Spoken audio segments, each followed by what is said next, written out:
Hello, everybody. Welcome to Government Secrets. Let me just see if this is. Oh, okay, that's good. I don't just make sure my screen was lower, so I didn't want to bring this up.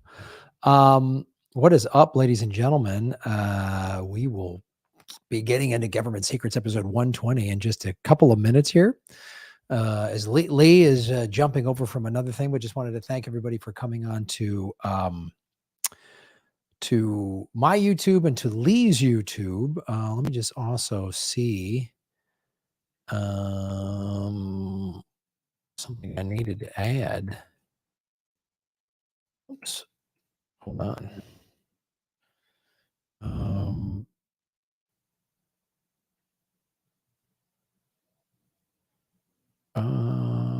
Okay, hold on. There we go. That's what I wanted. I need to make Lee a moderator. Goo. Hold on. Hotkeys, layout, guests. I don't know how this works. I forgot how to do this.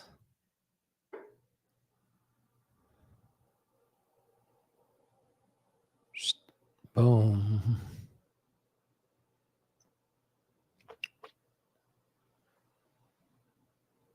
General.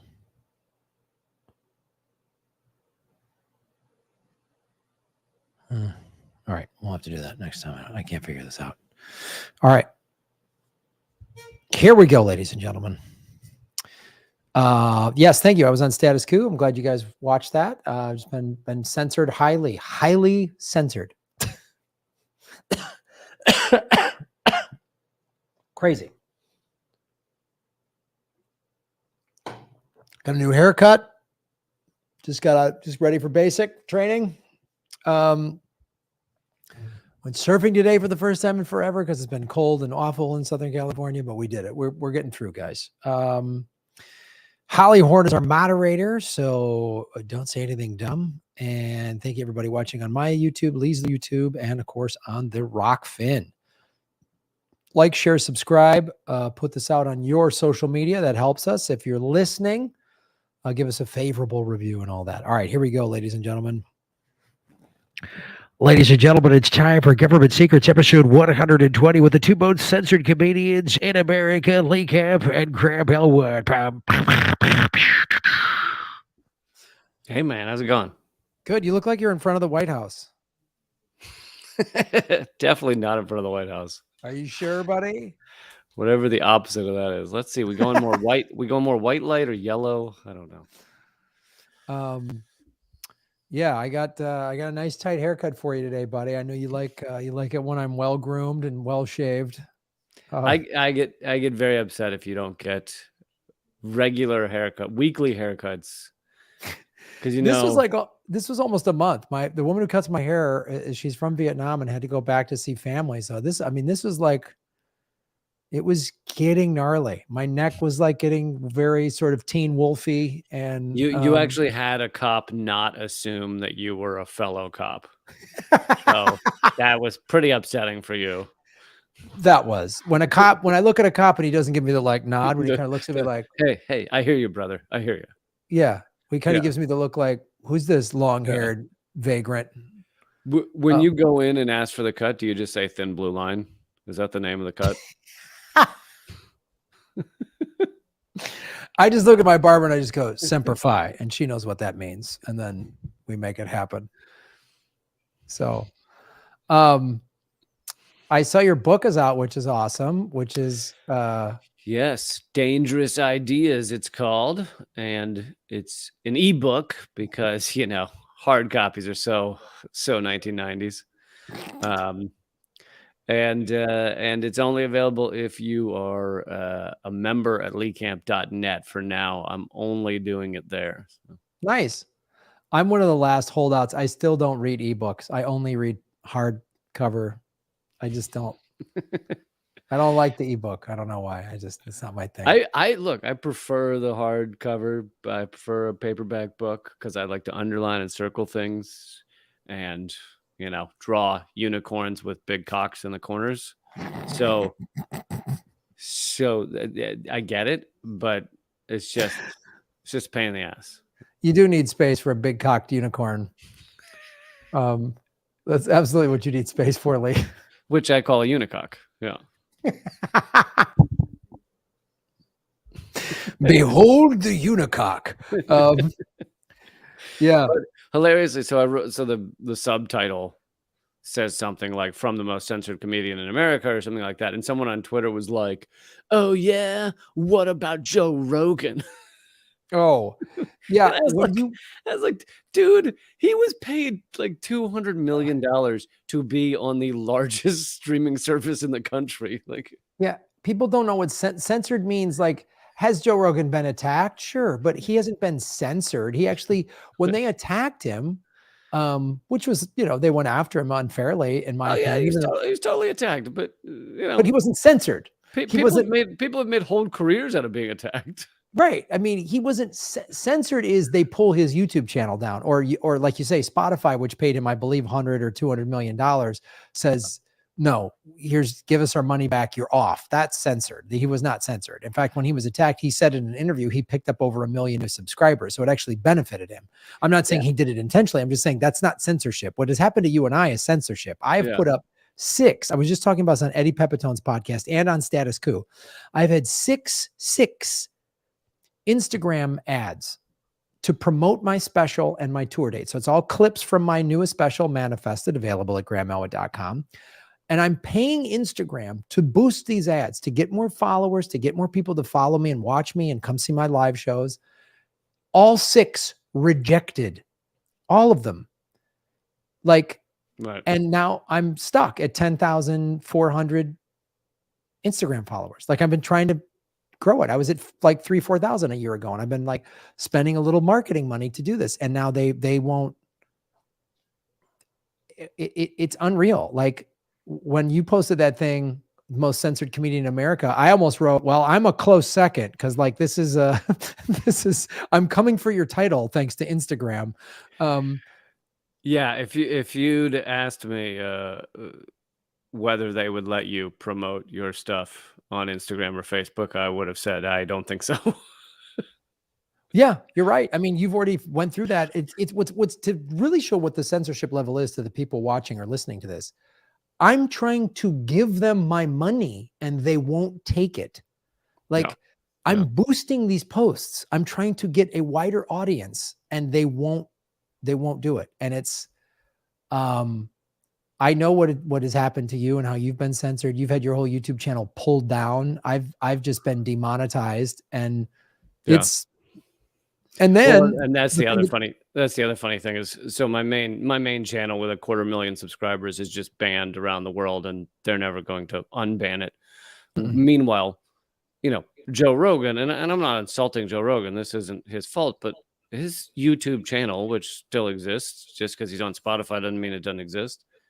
Millions of subscribers. Yeah. Every clip gets millions of views. Mm-hmm. So whatever the polar opposite of what's happened to me is, that's what's happened to Joe Rogan. Exactly. And again, it's not a slam on Joe Rogan. I mean, but he's been attacked, but not censored. When they start unsubscribing people from him, which they've done to me and you before they pulled your whole channel, then that's like, that's censorship. When they've stopped my ability to make money on YouTube and stopped your ability to make money on YouTube, that's obviously a kind of a big form of censorship, right?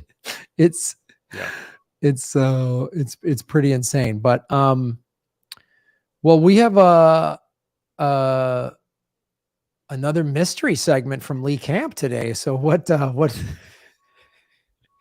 It's been tough, man. But I'm gonna dig into Monsanto and the fact that Monsanto is not gone. If people think Monsanto's gone, they're not really gone. Well, they just became a Bayer pharmaceutical company. What's so wrong with that? They just turned into they became Bayer, and I'm gonna give a little light refresher on Bayer. I know we covered Bayer in Berlin, but I'm gonna give a little light refresher. Yeah, let's get right into Monsanto, because I've got another fun. The Air Force accidentally dropped a bunch of nukes story, which is always a hoot. So You go first. That's you go first. okay. All right, here's government secret segment number one. And folks, if you're listening to this story on one of the audio, please give it a favorable review and share and subscribe. I always say this on my show, and it needs to be. We're when Lee and I say we're the two most censored comedians in America, we are not joking. So we need your help. You guys have to push this out there. You guys have to your one little click. Those analytic things absolutely help us out. So, and of course, go donate to Patreon. There's no live stream today because I got to go do a show, but there's 30 segments that if you join Patreon today that you get access to immediately. And then go to our websites. We've got show dates and all that stuff. All right. So here's my first segment. Well, first of all, I believe we've just mentioned this operation as part of other ones, but we've talked about Operation Chrome Dome. So Operation Chrome Dome was from basically, I think, 1961 to 68. Let me just get that real quick. It was what Operation Chrome Dome was during the height of the Cold War.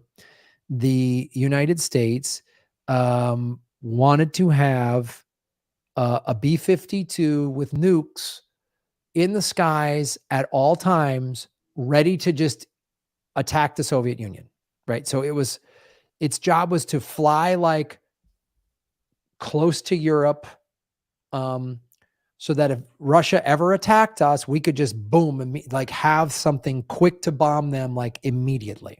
That was. And they were always in the air, right? Always in the air. Yeah. So they wouldn't. That one B-52 wouldn't come down to land until another one was in its place. So it would have several of these up in the air. And so let me get into the. Yes. So SAC Commander General Thomas S. Power was the architect of Operation Chrome Dome. Which was 24/7. Its main phase from 1961 to 68, it was a daring assertion of airborne nuclear deterrence. Power was a bomber pilot. Sorry, that just jumped up on me. Was a bomber pilot who'd seen extensive combat in World War II, beginning with missions from North Africa in B-24s and then B-29s in the Pacific. At SAC, which is Strategic Air Command, he was vice commander under General Curtis E. LeMay, then headed SAC himself from July 57 to November 64. Fully armed bombers in the air could guarantee a second strike response if a Soviet first strike knocked out the airfields, right? So that was their thing. If they knock out our airfields in a first strike, we still got bombers in the air. The B-52 Chrome Dome missions flew two typical profiles. One stretched south across the Atlantic to a refueling over the Mediterranean Sea. So there's always this mid-air refueling. The other was a northern route tracing a big box around Canada with a crucial late air refueling near Alaska. Excuse me. By early 61, more than 6,000 airborne alert missions had flown under a variety of code names. The missions were no secret. Power announced them publicly in January 61 and pledged that some of the SAC fleet would be airborne at all times. Hence, bombers on airborne alert became a staple of deterrence at the peak of the Cold War. At times, 12 armed bombers were aloft at any given moment. I love this. This basically sounds like if nuclear weapons destroyed all of America, we'd still fucking get them. That's right. It's like, dude, if we're gone, we're gone. It's over. If they've hit us with a first strike, then it is insane. But it's that deterrent. So they can't, if they strike us, they know we're going to kill them no matter what. So, which is great for just the average working person anywhere in the world, knowing, oh, these two psychos are going to kill us all. Yeah. So, publicity for Chrome Dome missions detailed how these B-52s carried nuclear weapons with all the codes and procedures for arming and releasing the bombs. They made quite an impression on Soviet Premier Nikita Khrushchev during the 1962 Cuban Missile Crisis, when SACs surged as many as 75 airborne nuclear flights per day. About 20% of all Strategic Air Command planes carrying atomic and hydrogen bombs were kept aloft around the clock, Khrushchev wrote, with due respect. Airborne nuclear also bolstered a nuclear strategy of the Kennedy administration. Secretary of Defense Robert McNamara declared that both the U.S. and Soviet Union should have the capability of surviving a first strike and retaliating selectively. This would provide a more stable balance of terror, added McNamara. Stable balance of terror. I don't think I've ever heard such an expression. That's sounds like the name of like a Saw spinoff. Outside of a review of a John Mayer concert, I have never heard such an expression.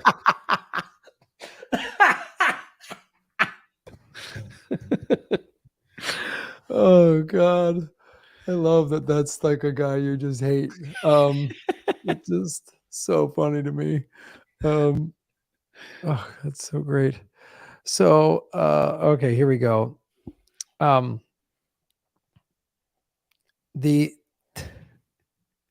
And this is the publicity that they put out. This was in Time magazine in 1961. At worst, only the TNT in an unarmed H-bomb explodes on impact. It wasn't quite that simple, however. So that's again, we've talked about this before. Oh, it wasn't armed. You're just dropping a big thing that has a nuke in it. So, and up to this point now, a string of nuclear accidents, some of which we've actually covered on this show, had already happened in the 1950s. In the records, anything involving a nuclear weapon shape or body arm or bomb body, armed or not, was deemed a nuclear accident. The first recorded USAF nuclear weapon accident occurred in February 1950. When a B-36 flying a simulated combat mission from Alaska to Texas lost 3 engines and developed icing at 12,000 feet. The crew jettisoned its weapon over the Pacific, complete with a bright flash, bang, and shockwave on impact near Vancouver, Canada. Wait, their game plan for when the engine goes out is to drop the weapon? Yeah, you got to use it's like a hot potato. You got to get rid of it. Great. This is a great plan. Great plan. Again, another one of these U.S. military, like, great plan from the jump. Like, on paper, doesn't sound crazy or insane or dangerous at all. It just sounds like just drawn up by psychopaths. So let's go to January 16th, 1966.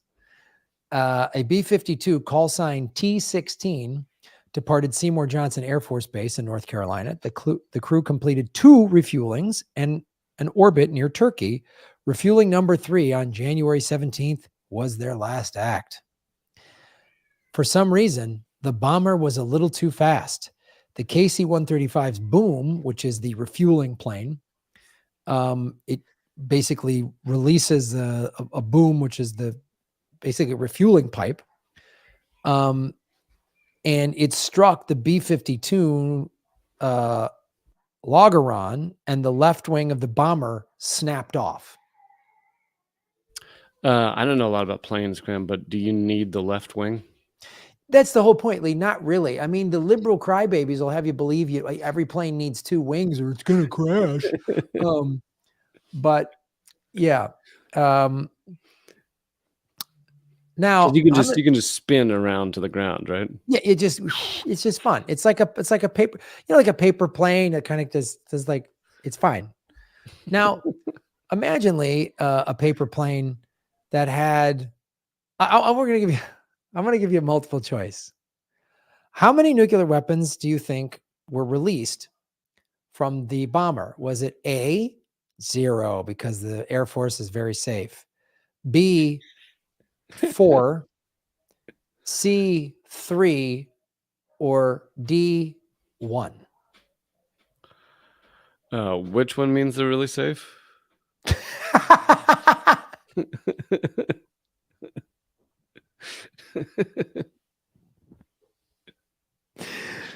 So it's 1, 3, 4, or 0. Those are your choices.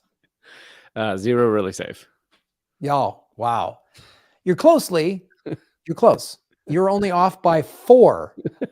4 atomic weapons. Damn it. I know, so close, buddy. You get so close on these. I know. 3 bombs fell with the B-52 wreckage near a village of Palomares on Spain's Mediterranean coast. The first was located near the beach, so that's good. That's got to be good for the surfers. Another dug deep into a tomato field, while the third, unironically, landed near a cemetery. Well, I suppose if there's some people who probably aren't going to complain later. I mean, that's the thing. You're on a beach, tomatoes. I mean, how many tomatoes do you really need? And then a bunch of people are already dead. So what's the harm? What's everyone getting all bent out of shape for? Was this Operation Kill Tomato Surfers and Dead? Well, there was a fear in the Pentagon that the Spanish dead could become zombies or some type of vampire undead. So they wanted to really make sure that they got them.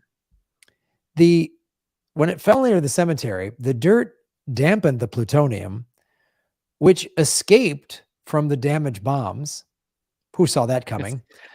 As if it's like a hedgehog that ran off. The plutonium escaped. Just started digging.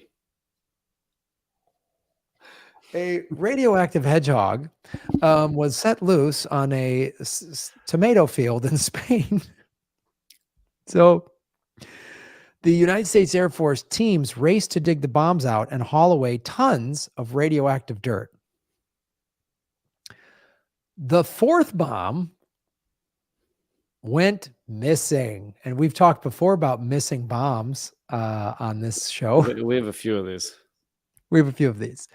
If I remember correctly, when we talked about that, there's still currently 3 missing nukes that the United States has never recovered.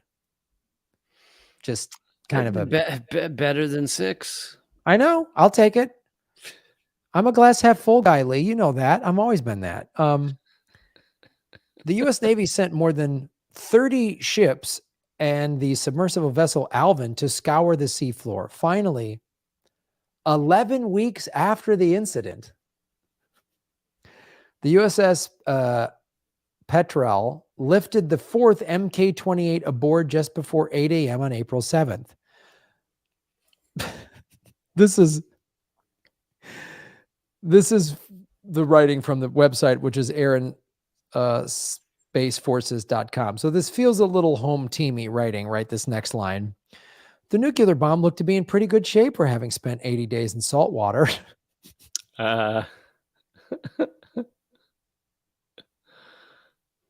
So we've had the couple of plutonium got loose, but nowadays does the military put like one of those little Apple dots on each bomb so we can track it? Like, can we like the things people put on their keys now to track them? I think they still use, to this day, if my information is correct, they still use like a little bell, like you would on a cat. So Okay. you know when your cat comes in. As long as the nuclear bombs keep walking around, we'll find them. Yeah. Well, we already know the plutonium kind of walks around. The plutonium just runs away. So yeah. Yeah. So they put a little cat bell around the nuke, and then ding, ding, ding. And so if it's the bottom of the ocean, the currents make the ding, ding. Oh, there's the nuke, and then they can go down and find it. It's pretty great. Yep. I mean, I feel safe.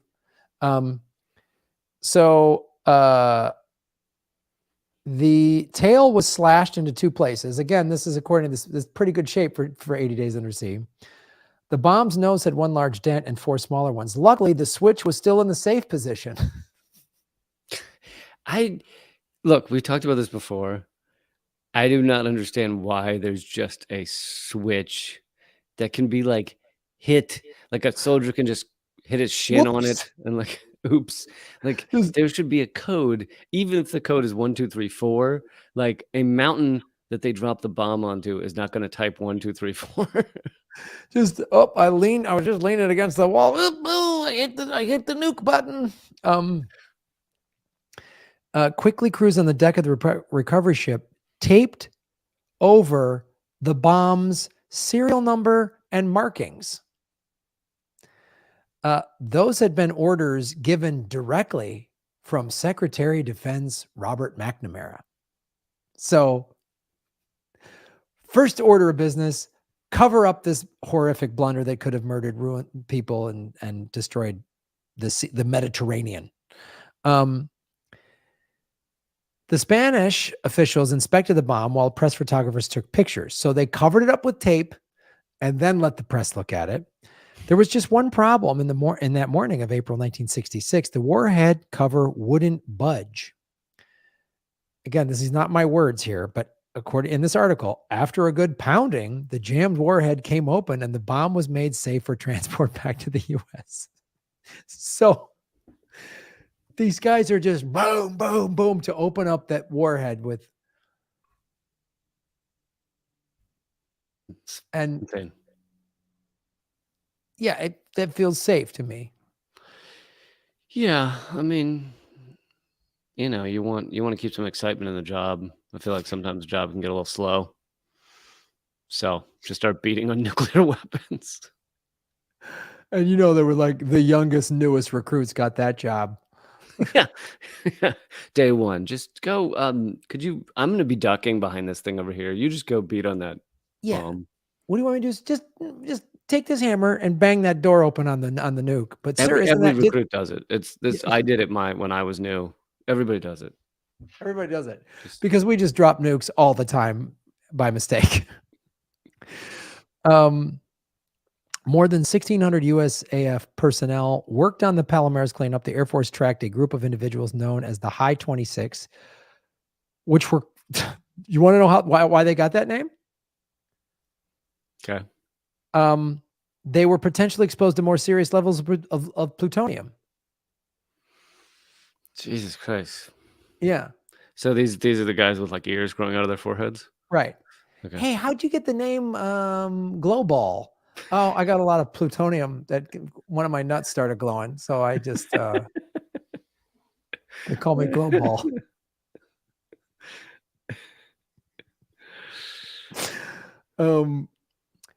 As late as 2001, the Air Force again reviewed contamination sampling records and concluded exposure had been minimal. Oh, well, I trust that report. I absolutely trust that report. They're like, also the exposure from the bombs we never located, also very low. Yeah. It's like, how do you know? Well, we never found them, so we're good. That's like. If it was high exposure, someone would have told us. We would have heard the little bell.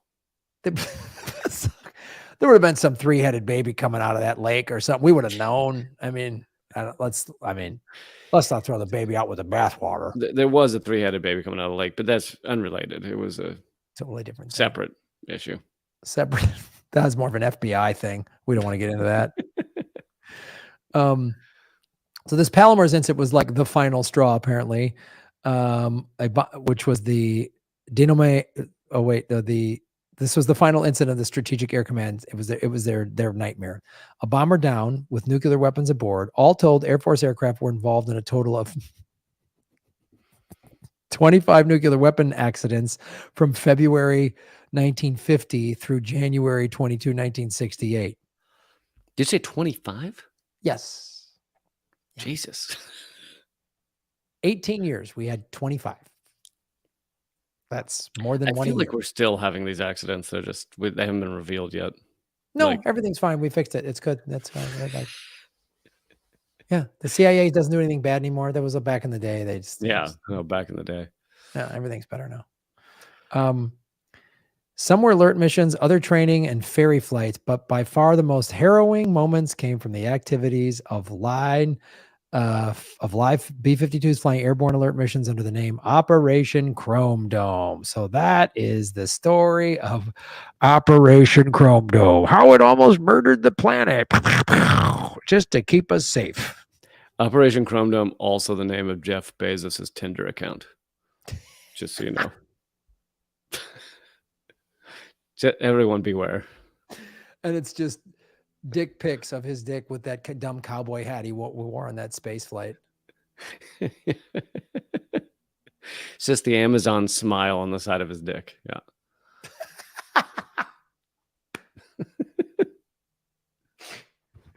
Yep. So that's Operation Chrome Dome, kids. Always have your parents read you that story when you go to sleep at night.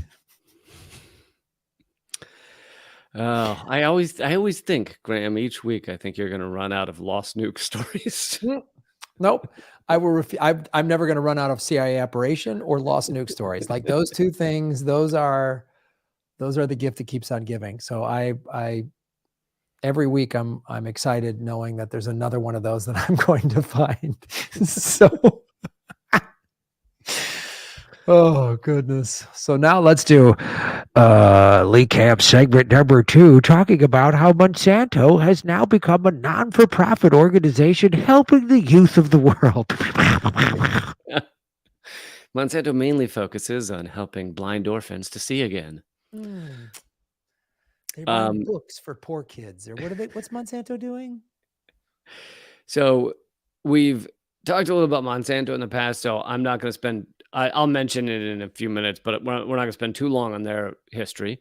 And we've talked about a little about Bayer's history, so I'm just going to give a brief refresher of that in a few minutes. But this is less about their history and more about the fact that people think Monsanto is gone, and it's not gone. So that's dangerous right there. And their marketing team is like high-fiving at that thought. I know. So most Monsanto was one of the most hated and evil companies in America. I mean, it was just a few years ago that it attracted some of the largest protests globally that have ever happened. The March Against Monsanto was massive. And getting that many people out for anything on the streets is not easy. It's like, the Spice Girl tour tickets and signs that say free weed are about the only things that get that many people out on the streets. Are the Spice Girls still touring? Is that still happening? I think there's a reunion, man. You got to get in on that. You got to get in on that. Oh, I'm so down with that. And it's also the reason why I'm sure Monsanto, as I'm sure you're going to reveal, but I'm sure their motivation is because it was that motivates people to get into the streets. One bad guy. You know what I mean? Like this company, this person, everyone in France. I mean, France is a whole nother story. They're much better at protesting than we are, but they're like Macron. He's the problem. They can be mad at his old government, but they're like, this guy we don't like. And on top of just it being Macron, but what Macron is doing is so clear. It's just like, hey, your retirement is currently 62. It will be 64. End of statement. It's not complicated. It's not confusing. Yeah. So Monsanto is ruining our food is very clear, easy message. I'll go on the streets for that. And that gets people fired up. Right. So this is a quote from Reuters from 10 years ago. This is how bad it got for Monsanto. Even in mainstream media like Reuters was saying, quote, Monsanto's genetically modified seeds and the resulting crops have damaged public and environmental health and destroyed traditional farming communities all over the world.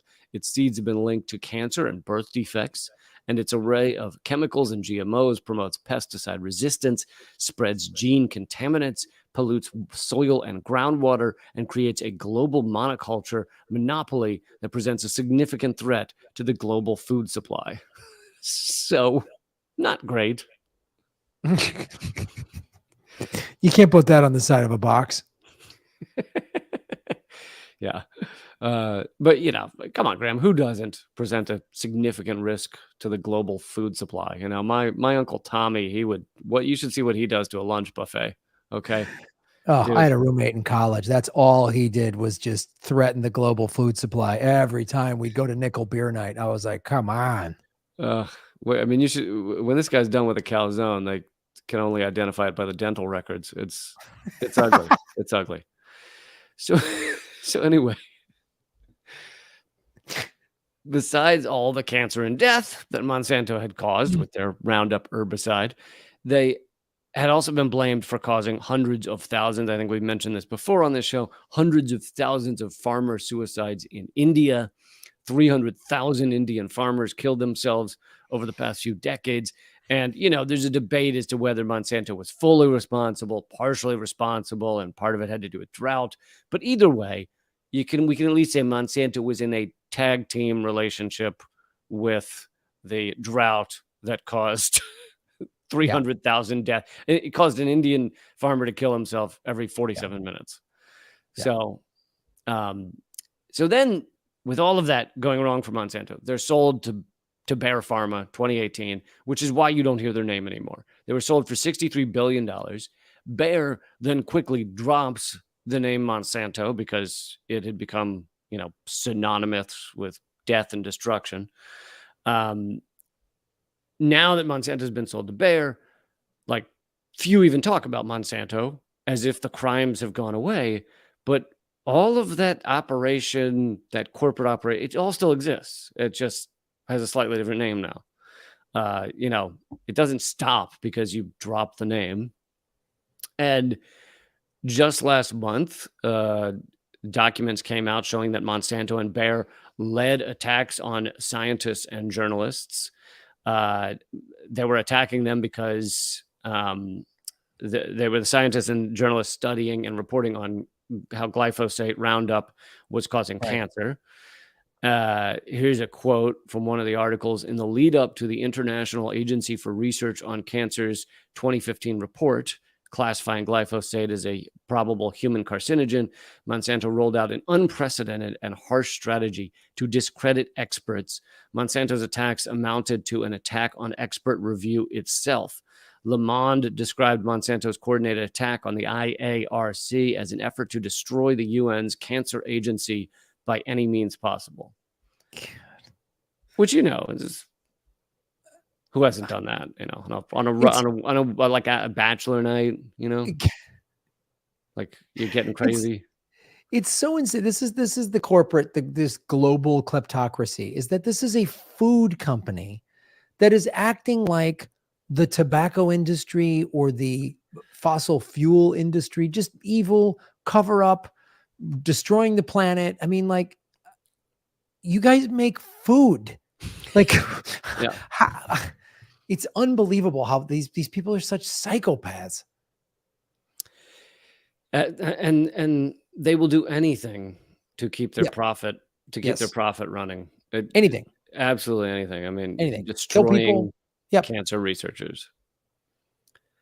Although something I don't understand is, why didn't they just honeypot those scientists? Like, I mean, cancer researching can't possibly be unbuttoning a lot of trousers, right? So couldn't they just send some honeypots in? What do you got to kill them? These guys probably haven't had hot, crazy sex in their lives ever. Like, let's just send some good looking, send a bunch of strippers down there and get them to stop the research. It wouldn't be hard to do. Just honeypot them. You don't have to be all douchey about it. I know.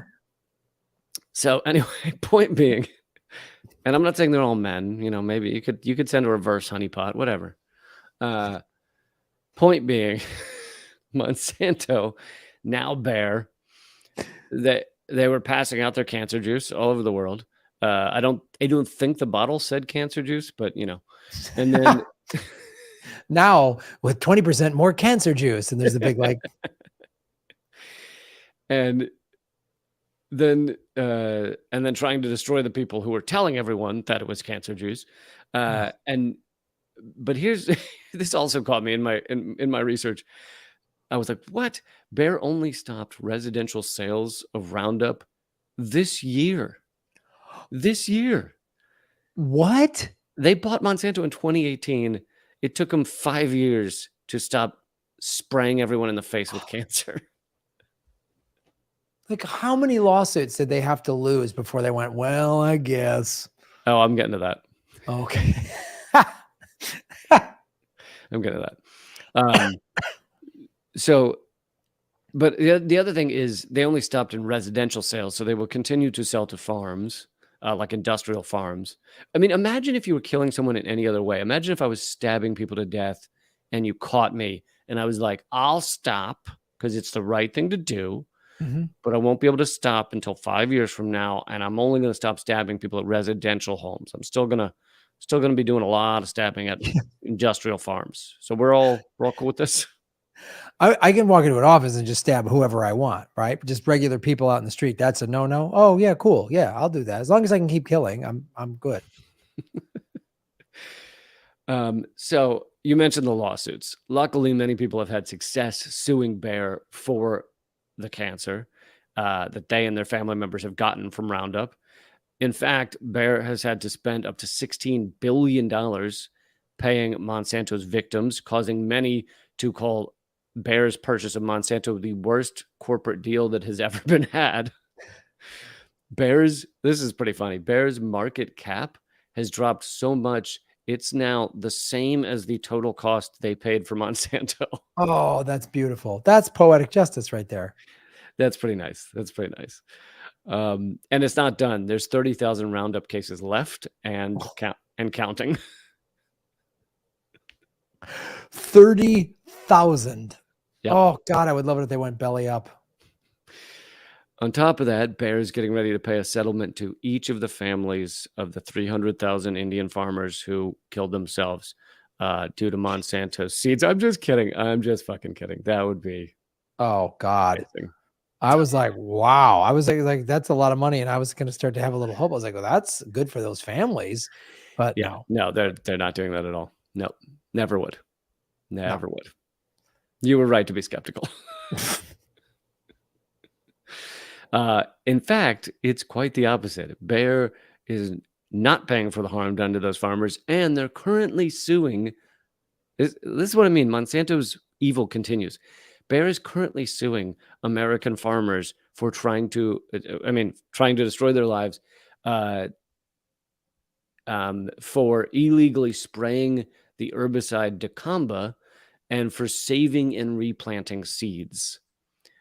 So the reason Bayer / Monsanto has to sue people for reusing seeds is because they created GMO seeds that do special things like withstand toxic herbicide so that you can spray them all over the place, spray it all over the place, and those seeds won't be affected. But the way farming has worked since like the beginning of human agriculture, back in the days when we didn't have the wheel and our cars just had like 4 hedgehogs attached to the bottom.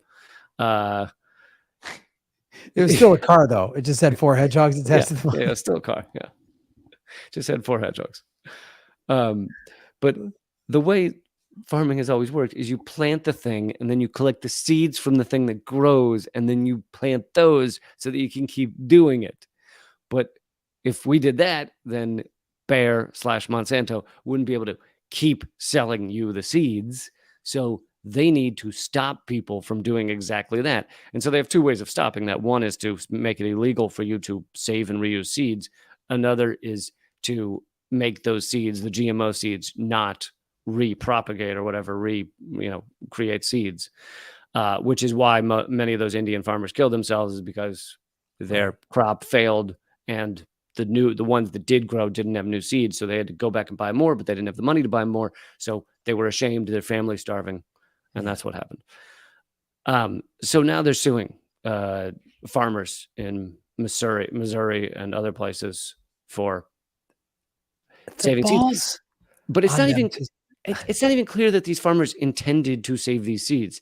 It could, like, they go and they test the DNA of crops and they say, oh, these are our patented seeds. And lots of times the farmer's like, what are you fucking talking about? Seeds. I don't know if people know this. Seeds are really tiny. And sometimes they get mixed up. Mm-hmm. Dude, but, yeah. The balls, the audacity to go sue farmers. Yeah, that's the real evil in this world, is American farmers. They're the ones causing all the problems, growing food for people, not wanting their crops to be poisoned. Oh my God, there's such a special kind of evil for that corporate. That's what is the word even? I can't even think of it. It's just like, they're sociopaths. They're nuts. Yeah, it's totally sociopathic. So then I thought I'd give a brief, since we mentioned it before, rundown of the history of these phenomenally evil corporations. Monsanto, most people know, production of toxic chemicals for 100 years, including DDT, which was banned for harming the environment. Agent Orange in Vietnam, which was intended to harm the environment, but then ended up killing a lot of people, including U.S. soldiers. Monsanto, I didn't even know this until I recently looked it up. Monsanto was also the only manufacturer of white phosphorus for military use. White phosphorus is kind of like napalm. It burns hot and quick and sticks to everything like buildings, clothes, and skin. So it's the most horrific kind of like death and destruction. So that's Monsanto. And then they found a soulmate in Bayer. They're like two peas in a pod, two genetically modified peas that cause stomach cancer. And and the Berlin episode, which is like episode 99 or 101 or something like that, is you go into the history of Bayer and how they, were doing experiments with the Nazis and stuff like that. And so this is the team. This is the super villain mashup of Monsanto and Bayer. Is like, yeah, just to give you like two little highlights of the Bayer history in case you missed that episode. Their original parent company, IG Farben, was a German company. Bayer's still a German company, but they used slave labor in factories, and they helped build the Nazi concentration camps. Like, they came up with some of the experimentation that was done and the horrific, horrible shit. By 1943, almost half of IG Farben's 330,000 workforce were slave laborers and conscripts, including 30,000 Auschwitz prisoners. But they also experimented on them, killing hundreds. And then this blew my mind that then they're prosecuted. Some of the higher ups are prosecuted in the Nuremberg trials and other trials. Among them was Fritz Dermier, who helped to plan the Auschwitz facilities. And he was sentenced to 7 years. And you're like, okay, great. Not enough time for my liking for, I would prefer that he is, stuck in a cell for the rest of his life that's filled with 1 million bed bugs, ringworms, and the parasite that lives in your urethra. But yeah, the guy from Hellraiser with the nails in his face. But 7 years, okay, it's something. But he served 2.5 years, and then he's let out for good behavior, and then is reelected to Bayer's supervisory board in 1956, which he remains until 1964. They put him back on the fucking board. I mean, like, this is after he was convicted for, quote, mass murder and enslavement. He was a guy that were like, we need that kind of advice. That's the kind of guy I want leading this company. The guy that did mass murder. That's our guy. That guy. Look, say what you want to say about what he did over there at Auschwitz. Look, the stock prices went through the roof. So that's all. I mean, if at the end of the day, as long as the numbers are going up, I mean, I'm green. That's the only color I care about. I mean, that is some fucking company loyalty right there. I worked for a company once. When I told them I was leaving to go to another job, they like canceled my key card that day, dumped my office contents in an alley out back, and I committed like 0 mass murder. Pretty close to 0. I mean, Lee, I find it hard to believe you didn't kill anybody over there. It's that office job. I mean, come on, I'm not going to get into details, Graham. Not here now. All right. So point being, Bayer and Monsanto are like the worst of the worst. And all of the shit that people marched in the streets for against Monsanto still exists under Bayer. We've just stopped marching in the streets. And here's one little fun fact to conclude all of this. Monsanto was founded in 1901 by John Queeny, who named it after his wife, Olga Mendez Monsanto, the proud matriarch of a Sephardic Jewish family. So in 2018, the Jewish named and founded corporation joined together with the company involved in some of the worst crimes of the Holocaust. Under capitalism, all forms of friendship are possible. Oh, that's a beautiful thing about capitalism. It really bridges gaps. It does. It brings people together is what it does. It does. Your family was victims of the Holocaust and we profited from it, but who's to say your grandkids can't have a nice swimming pool in their house? Yep. Yep. Who's to say you can't murder people in Auschwitz and then make a good financial deal with some nice Jewish business? Right? Everybody wins at the end. Look, none of us are perfect here. Oh man. Yeah, it's and it's you see their sophistication of there's nothing to protest now. So they've made they've taken the boogeyman away. Mm-hmm. Right. I mean, this is what the ruling elites do. There's a clear evil boogeyman, Monsanto. There's a company doing awful stuff. Everyone knows where they are. They got an office building. We can go protest it. We know the CEO's names, and then they just kind of hide it, whisper it away. And, I mean, I haven't made this connection in a while, but this is what they've done with Epstein. And the is they make it seem like, well, They make it seem like you won, that the protesters won. Yep. Yeah. Look, Epstein's in jail. He hung himself because he felt so despondent. Ghislaine Maxwell got arrested. That's it. No more global sex trafficking, guys. No more pedophiles. We got it. It's over. Case closed. Let's go argue about Andrew Tate's Lamborghini or whatever. And right. That's what they do. Done is done. Done is done. We did it. It's over. And does Victoria's Secret still exist? Or? Yes, they do. Les Wexner still exists. So that's the history of the fun company of Monsanto. Monsanto and Bayer together at last. This would be like someone should make like a rom-com type poster with those two. Yeah, you and I in Government Secrets, we don't do enough love stories, so I feel like this was an important episode. Can't we have one story with a happy ending? Just one, Lee? Yeah. So yeah, this is it. Lee, speaking of happy endings, check out my special Manifested at GrahamElwood.com. And also, I've got a bunch of tour dates. First of all, we're doing the game show, Anything Can Happen, in front of a live audience this Saturday, April 22nd. But you folks online can watch it anywhere from the comfort of your home. It's a ticketed event, an online streaming ticketed event. That's April 22nd at 7:30 p.m. You can get those tickets at GrahamElwood.com. And then next week, I am in Hawaii, Maui, April 27th, Kona, April 28th, Honolulu, April 29th. And then I'm in Arizona in May 11th, Phoenix, May 12th, Tucson. Go to GrahamElwood.com for tickets. Sign up for my newsletter. You get a free vegan smoothie. Everything you need for your life is at GrahamElwood.com. Is it a vegan smoothie recipe, or do you pour it into an envelope and send it to people? I pour it into an envelope. You'll get a Ziploc bag of a smoothie.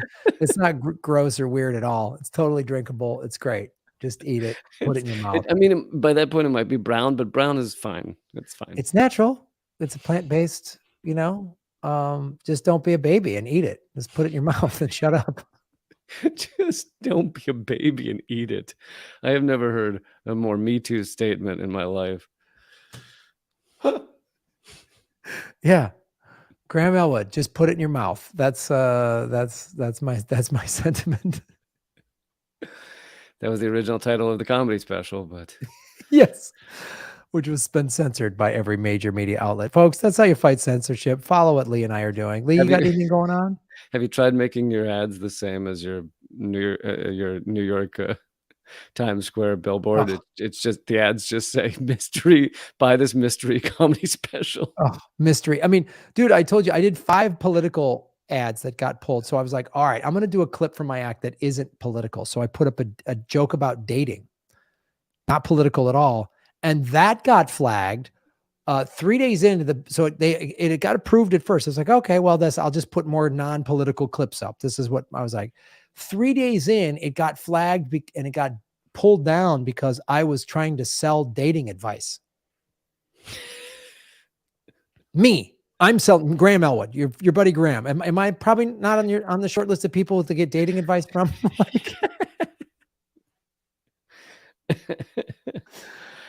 Well, folks, my new book is out. Dangerous Ideas. It's at leecamp.net. It's a combination of my best of columns with a couple of columns that have never been seen anywhere before. Even the ones that are not brand new have been expanded. So check out leecamp.net, become a member, and you'll get the new ebook, Dangerous Ideas. Yes. No show next week because I will be performing in Maui, as I said. Go to grahamelwood.com, but we'll be back in 2 weeks with episode 121. Like, share, subscribe. You can support our show at patreon.com/government secrets, where there are 30 bonus segments that get unlocked the minute you join our show. You can also get cool Government Secrets logo sticker, mug, and a t-shirt, which you can only get Government Secrets merchandise at Patreon. So support us and help us not get so censored. Well, thanks a lot, man. Have a great show. Thanks, buddy. We'll see you in 2 weeks. See you later. All right. Thanks, everybody. Thanks for tuning in. We appreciate you watching on all of the platforms. Thank you, OTR Trucker, Shave Your Knuckles for Justice, for the support at rockfin.com/GrahamElwood. Rockfin is a free thing to sign up for. I'm on there, Lee Camp's on there. And for the $10 premium level on Rockfin, you get all of our free premium, not free, all of our premium content for $10 a month. Mine, Lee's, Ron Placone, Abby Martin is over there, and a bunch of other people. So check that out. We had a lot of people viewing. We appreciate it. So please go to grahamelwood.com to watch my special Manifest It. Come out to one of my live shows because that's another way to support, because they can't stifle that as well. And sign up for the newsletter, like I said, because here's why I keep pushing the newsletter, because social media obviously can throttle me, can throttle Lee, can throttle anybody like us. But a newsletter, you give me your email address, I'll email you once a month what's going on. And then you don't have to worry about, Twitter or Instagram banned me or whatever. Like we can just have direct contact. I only email like maybe once a month. So please support. Thank you all so much. Thank you, Holly and Blaze Saver Wolf. I love you, bub, but I'm not taking dating advice from you. Yeah, I'm not selling dating advice. And go back and watch all that. If you're new to the show, go back and watch. We've got 119 other episodes. So thank you so much, everybody. Thank you for supporting. Hit the like button, share this out on your social media, give us a positive review if you're listening to us on iTunes or Spotify. And thank you so much. This has been Government Secrets, episode 120. How Monsanto and Bayer are the perfect marriage, and Operation Chrome Dome. What a success.